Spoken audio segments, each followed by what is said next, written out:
All right. Hey, everyone.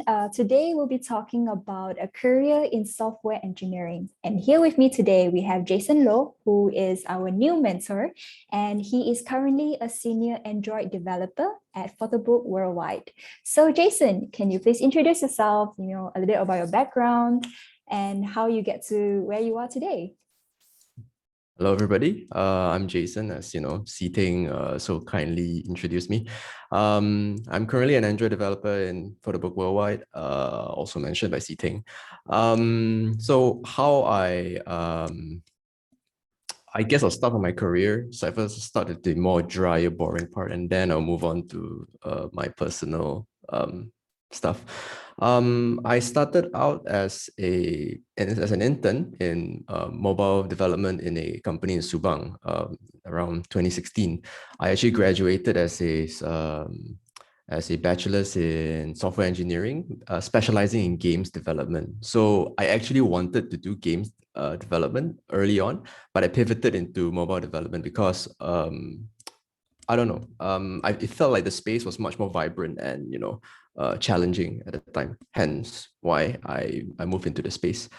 Yeah, and I've been working for like almost 6 years at this point in terms of experience as a software developer. I've had experience with mainly Android, but I've done iOS, I've done Flutter, a bit of web development here and there. But yeah, pretty much Android to be honest. So me as a person, I'm a little bit by myself is I guess I'm a classical geek slash nerd. I play video games. I watch anime, yeah, all that stuff. I'm also currently trying to do wall climbing, top rope climbing, and as well as espresso making. So those are my two latest infatuations. Yeah. All right, that's interesting. Of course, first you mentioned that you're quite a geeky person, and then you turn out to be quite athletic, right? You do wall climbing and such. So, I guess developers can be very fun people as well, right? You'll be surprised. Actually, a lot of developers are quite fit and very active. Mm. For example, I know people in Super Hands, a company in Bangsa South. They are very active. If you look at their LinkedIn posts and everything, they go on like I think white water rafting and all that kind of stuff. Wow. They are very, yeah. The whole stereotype of the typical we're not people who sit in our mother's basement, just in front of a monitor every day. Yeah, As you can see, I interesting. have sunlight here, so I'm not in a basement. Right, right. Well, that's cool, right? Totally, honestly, changed my perspective a little bit, but that's cool. That's good. It's good to know. So why don't you share about, three things that you wish you knew before you actually started learning programming? Um, to be honest, I got into programming. I got into my course because I like games, right? That's Mm. hence why I went into games development. But what I wish I knew before going in is that I wish um, I had paid attention a bit more attention during class, um, because at the time in uni, classes are very dry, they're very boring. To be very frank, I slept through many of my classes because they're just very dry. Because nobody, Mm. as a student, nobody cares about sorting algorithms and like Jigtra's shortest path and all that stuff.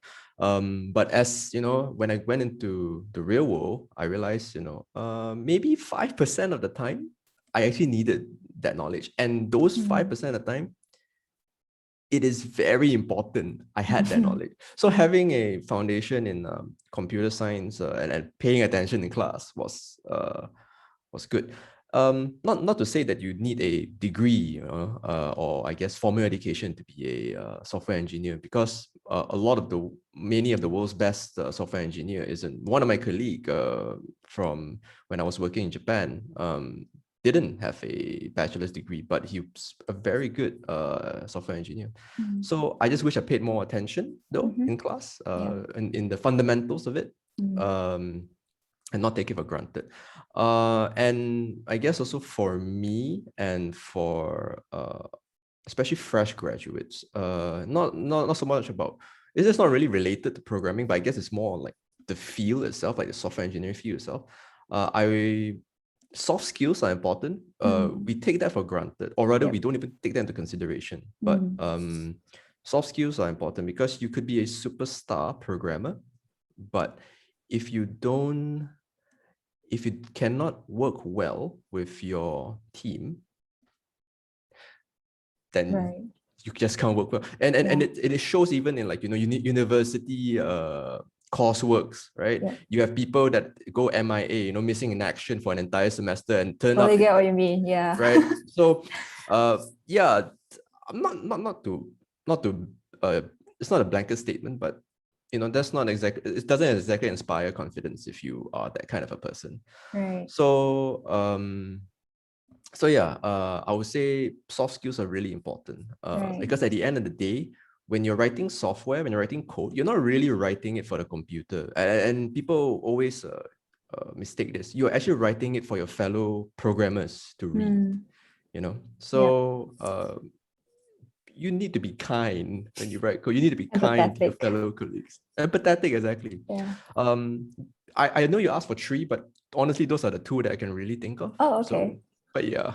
Okay, that's good enough, right? Because I think like, I mean, again, this is just my perspective because I always thought, programmers are most of the time working alone, doing coding in their own space. Like no one is allowed to like disturb me. So, but I didn't know like, okay, it actually requires communication skills and also somewhat teamwork as well. When you communicate with your colleagues and such, right? Okay, that's interesting. So let's say, right, if I came from a non-software engineering background, let's say I came from marketing background, and I wish to learn about programming because everything is just digitalized right now. It seems like a very useful skills to have. What do you think is the most efficient way for me to learn programming? Okay. This is something I tell people, anybody who is getting into programming, and it's something that I should tell myself more whenever I want to learn something new. But you need to just do, because I often see people being stuck in the what do you call this? The details of it all. Yeah. Right? They're like, oh, which language should I learn? Oh, should I do web development? Should I do mobile development? Do I do back end? Do I no? That they ask themselves a lot this. This doesn't really matter. The question you should be asking yourself is, what do I want to build? Right? Why do I want to learn programming? Usually it's you want to build something, you want to try to solve a problem. The problem could be doing a to-do list, an app for to-do. Yep. And that's totally fine. So just go ahead and do it. And if you have a goal in mind and you set yourself towards that goal, you can eventually learn how to get to that goal. It's like, okay, so I want to, let's say you are somebody new who wants to learn how to build a mobile application, or you do a mobile to-do app. So what's the first thing you do? Like, okay, what language should I learn to do mobile development? What tools do I need? Then you download, in the case of Android, you download Android Studio, you read up a bit on Java or Kotlin. Then after that, the next thing is, oh, okay, how do I build from my Android Studio, my editor, into my device? How do I test my code and stuff like that? Then Google is the best friend. Honestly, as a software engineer, 90% of our job is just, we are expert Googlers. Honestly, our title shouldn't even be software engineers. We should just be expert Googlers, because most of the time we just Google solution. Yeah, of course, I'm not trying to trivialize the software engineering field, but you need to ask the right questions. And there is no better way for you to get started by just start doing. Just get your feet wet and just start doing. Get your hands dirty, and you eventually the questions will come to you along the way. So yeah. So like really just identifying what is your end goal and work, and just work towards the direction and just experiment with things, right? Because I think it's not a smooth journey in order to get to that end goal. I think it's a lot of errors and failures in your codings. It's really not that easy, right? Because personally also, I've tried to learn programming. I tried to take up a CS50 on, I think it was like, what was it called? Harvard EduX. Yeah, I tried that. To be honest, I think I was just not determined enough. I failed, I mean, I did not follow through with the modules. I think I stopped at like class 2 or something. Yeah. So, it kind of gets me to segue to another question, right? There are so many online courses right now, regarding programming, right? There's like Coursera, there's the Harvard EduX. How do you find the right course for you, really? Like, yeah, do you have any advice on that? This is a very good question, and unfortunately, a question I don't have an answer to. I mean, at least not an easy answer Yeah. to. You're right. There's so many avenues to learn now. You could buy you could go for a course in Khan Academy. You could buy a course on what I call this. I mentioned Coursera, EduX, etc., etc. You can even do an online course in Harvard, for example. Yeah. There is no good answer to this. Is there How some I kind of review or ratings that can make it more credible? Yeah, but same way like Instagram and everything, people buy ratings, people they're way to game the system, right? Yeah, yeah. But generally, yes, generally, a highly reviewed and a well-reviewed course, you can't really go wrong. Right. And to be honest, if you're starting out, there's nothing to lose. There's really nothing to lose. Yeah. You might worry like, oh, am I learning the right foundations? Am I worried? It doesn't matter. Honestly speaking, personally, I don't think it matters. Just like I mentioned, the important thing is that you have a goal.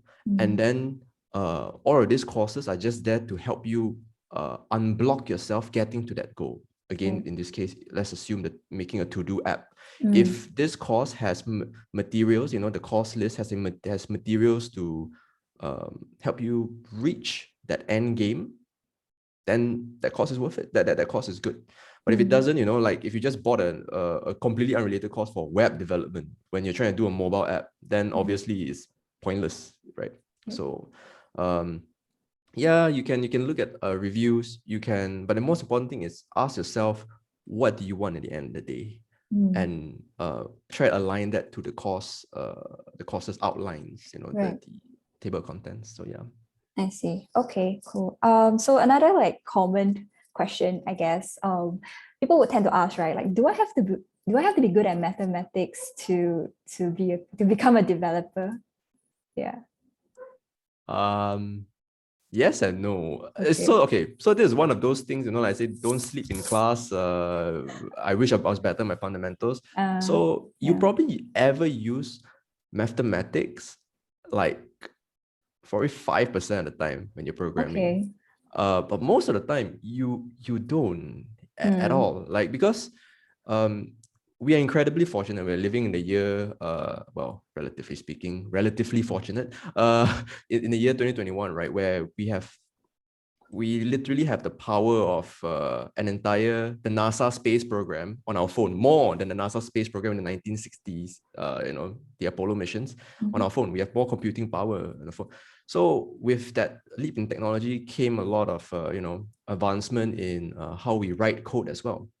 And a lot of the heavy lifting, a lot of the thinking, or like the math, has been obscured or abstracted by the works of the generations that has preceded before us. Right. So generally, no, you don't need to do it, but it will help to know mathematics. Like, for example, if you're dealing with like my company, Photobook, if you're dealing with we are dealing with image, most of the time we're dealing images, how to manipulate image and stuff like that.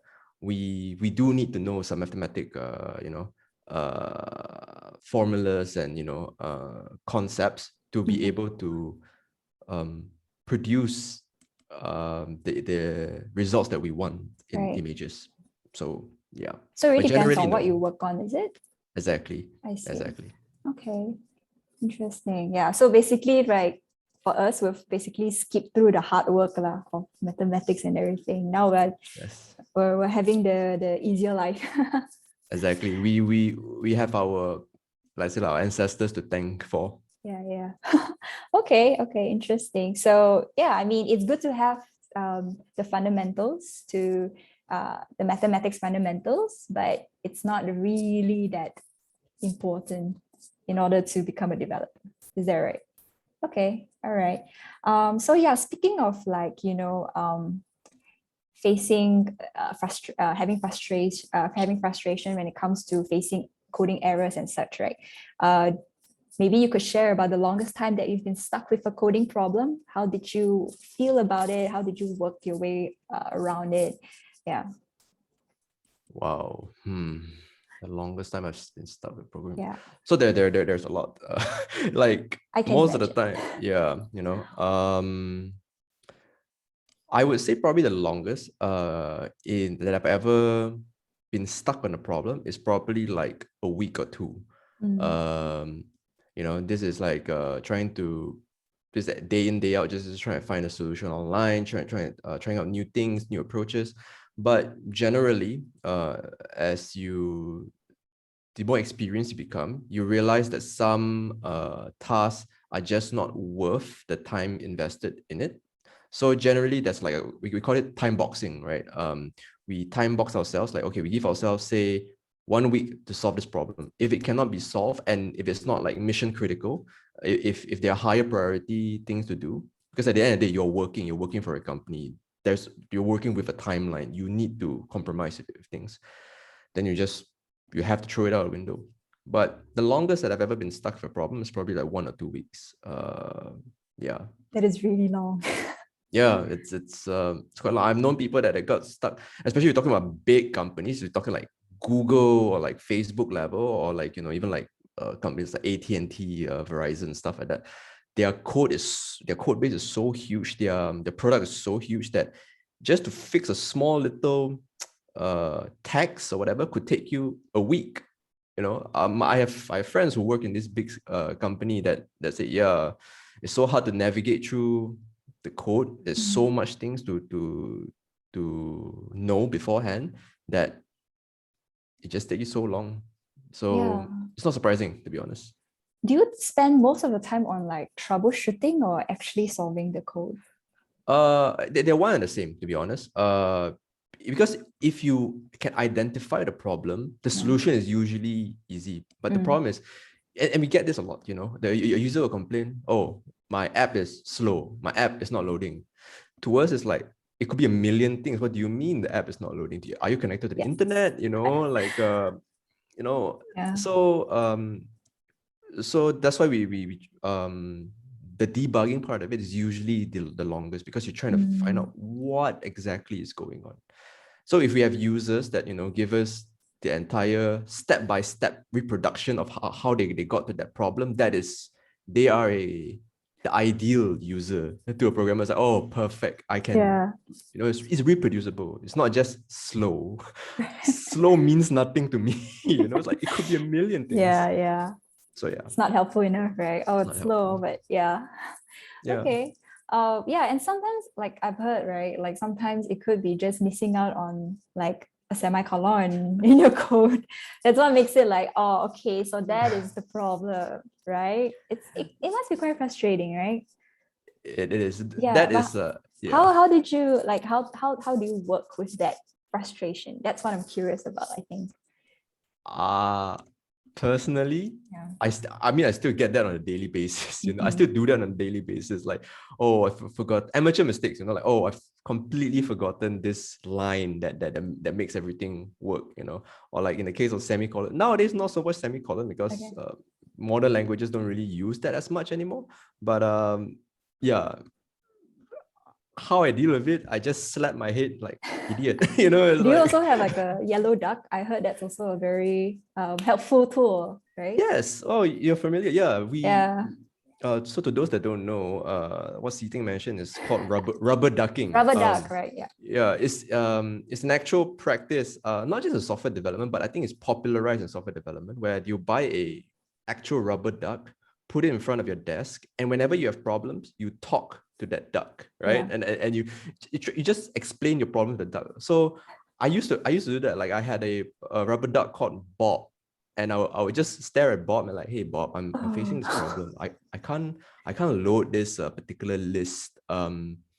What's the problem? I tried doing this, I tried doing that, and the more I talk, and like, oh wait, I've forgotten this little thing. Let me try that out. Oh, it works now. Wow. Okay.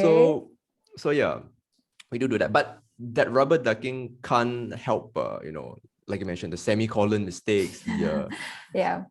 yeah, but it helps you debug faster. It helps you validate your thoughts. Do you have it with you now? Do you mind showing it to us? Not anymore. No, I I don't don't. have Oh, I okay. don't have a rubber duck, Expert but already. Don't need already. no, I have this instead, this small little Oh, it's a panda. yeah, it's actually a tanuki. Yeah, it's like Okay. a Japanese panda. I had this when I was in Japan. So this was my spirit animal, Ah, my companion during my right. work from home and coding I journey. see. So So you yeah, talk to it lah. I talk to it sometimes. Yeah, Interesting. Okay. Yeah. When I read about it, I was like, okay, very interesting. Like you actually very talk to weird. Yeah, very weird, a but little bit, but I mean, if it helps, why not, yeah, right? Yeah. yeah. Mhm. Yeah. Okay. So we've talked about, the hard times that you've had as a developer. Why don't we also talk about your achievements? So what is your proudest achievement being a developer? Mm. Um, One of the proudest ones Mhm. until today is that back in my first company, we built an essentially a code generation tool Mhm. that essentially generates the code for 50% of the application with a click of a button. Of course, you have to do some configuration and stuff like that. But once the configuration is done, you can just generate the code without really having to code. Because here's the thing about programming. Mhm. It can be a very repetitive job. Mhm. You're just writing the same patterns day in, day out. So as a programmer, what we do is we identify patterns and we make sure that it is only we only have to uh, do it once, essentially. Just copy this pattern once, and we never have to ever copy paste. We just call this little handy method and get it done, right? Mm. So we try to modularize, we try to generalize things as much as possible. And that tool that me and my colleagues in the past have built together, that probably still is one of the most, I would say, impressive technical feat, that I'm still proud of after Mm. today. So yeah. I see. Cool. All right. Um, okay, so would you also mind sharing, like, what do you think of the career prospects as a programmer in the coming years? Mm. Mm. I think it's especially apparent these days with COVID, right? With the advent of remote work. And as you mentioned yourself, everything is being digitalized, right? And therefore people are seeing the value of embracing the digital world, because companies back then that did not believe in remote work are now full on Yeah. remote, right? So, and as a programmer, your job is completely virtual. I can't remember the last time I picked up a pencil. Can you still Yeah, write? good question. I don't think so. I don't know. Probably very ugly, but yeah. Okay. Um, so the field is lucrative. Mm. That's for sure. There plenty of opportunities. Technology is always growing, right? What with whether you're going in as a creative person, right? Mm. No, it's not just a programmer. Even if you're a UI UX designer, if you are a product manager, if you are a tester, even the field is just going to get bigger because more and more people are demanding for digital products. Of course, we hear like the insane salaries that the Silicon Valley offers, right? Companies in the valley offer to people and stuff like that. And yes, but it also comes with its drawbacks. Mm. So if you were to join this field just because oh, it's very lucrative, it's very you might not join with caution, proceed with Mm. caution, because you often find people finding programming not to be what they thought it was. It is usually, like I mentioned, a lot of head scratching, a lot of staring at the monitor, not doing anything. It's I'd rather just thinking, trying to problem solve, and a lot of meetings as well. You'll be surprised how much meetings a developer have. I mean, you can just go to YouTube, just Google, day in the life of a software engineer, Silicon Valley, whatever. They have so many meetings. It's insane. There are pros and cons. If you want to develop your career, or rather, if you're asking if there's a career in software development, 100%. Of course, it's going to be a software. There's going to be a career there, and I believe there will continue to be a career in software development because people is going to need more software now more than ever, and in the years to come. And there is definitely a growing field. I see. That's good. That's very good to hear. Great news to all the people who are interested, stepping into a digital career. Any last advice for people who would like to pursue, in this career path of software engineering? Yeah.